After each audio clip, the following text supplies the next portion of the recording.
This message is for those residing in the Middle Belt. It is for those from the western part of Nigeria. It is for those from the eastern part of Nigeria. It is also for those that come from the south part of Nigeria. The 2019 Civil War will start with moles in the house.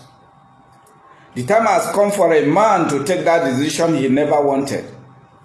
Let us break off from Nigeria.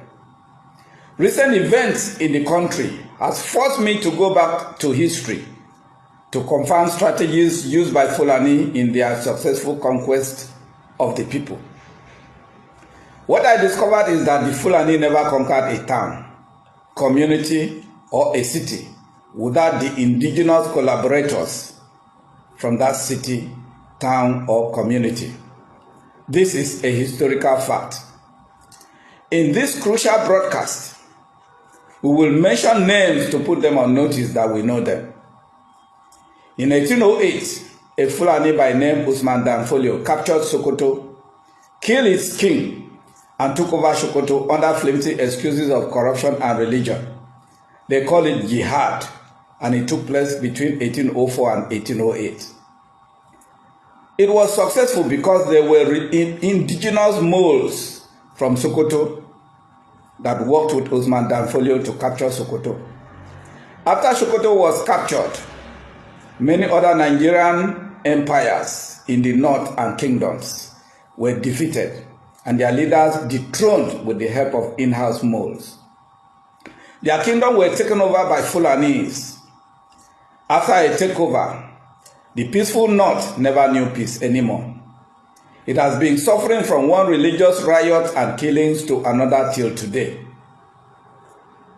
Recently, they are fighting to capture the northeast because they were unable to conquer the Borno Empire during their 19th century jihad swing. In 1967 to 1970, they conquered Nigeria because we had Gowon and some other moles in the Middle Belt and western part of Nigeria who worked for their interest. After Gowon has helped them to conquer, it was overthrown by the same Fulani in 1975. Ever since that time, Nigeria became a Fulani entity, handed over from one Fulani to another. The same Fulani wrote the defective 1999 constitution that favored only the Fulani and imposed it on everyone as a constitution of the Federal Republic of Nigeria. In 2015, they chased away Jonathan because they had moles like Rotimi Amechi, Ahmed Tinubu, Wale Soyinka, Pastor Tunde Bakare, and Professor Oshibanjo working for Fulani. After the conquest, Professor Oshibanjo was sidelined, disgraced, and belittled. Every decision he took was reversed by the Fulani. Oshibanjo fired the then DSS, Mr. Daura, for gross insubordination, and Buhari returned from his medical trip to reinstate Daura. Oshibanjo confirmed Onogen as substantial CJN, and Buhari reversed it in the most disgraceful manner and installed a Fulani in the Chief Justice of Nigeria position to spite Oshibanjo and to spite all of us. But the same Oshibanjo was sent into the open market to share money, like a person without a mind of his own, and he agreed. What could be worse humiliation?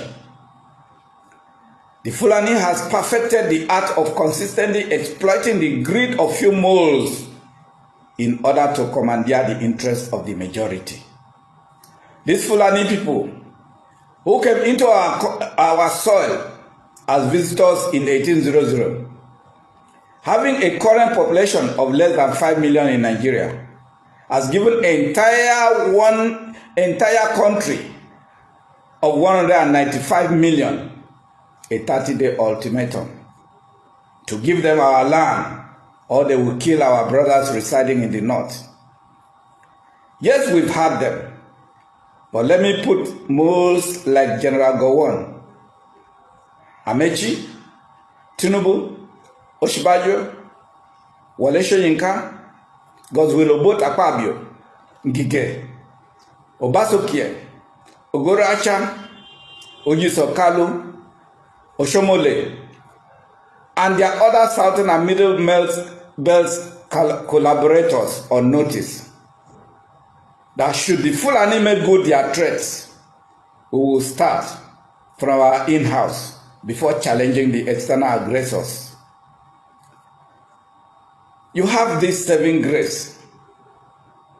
Go, tell Buhari to openly announce cancellation of Ruga. I repeat, General Gowon, Amechi, Tinubu, Osinbajo, Wole Soyinka, Godswill Akpabio, Ngige, Obasokie, Ogorocha, Oyiso Kalu, Oshomole. Your saving grace is this. Go tell Buhari to openly announce cancellation of Ruga and every other thing that suggests Fulani settlement in ancestral lands of the people of Middle Belt and Southern Nigeria. Tell Buhari that this announcement must be done latest 20 days before expiration of the 30 days ultimatum given to us by the Fulani. If we don't hear from Buhari, we will take it that he ordered the ultimatum to be issued to us. We therefore call on OPC, Middle Belt, BIAFRA, Niger Delta militants, the main Bakassi boys, Ibom Liberation Movement, and other support groups to work closely together as one body. We must watch out for attempts by moles to escape. We must do the needful. Nigerians living abroad should trail their movement and do the needful. We do not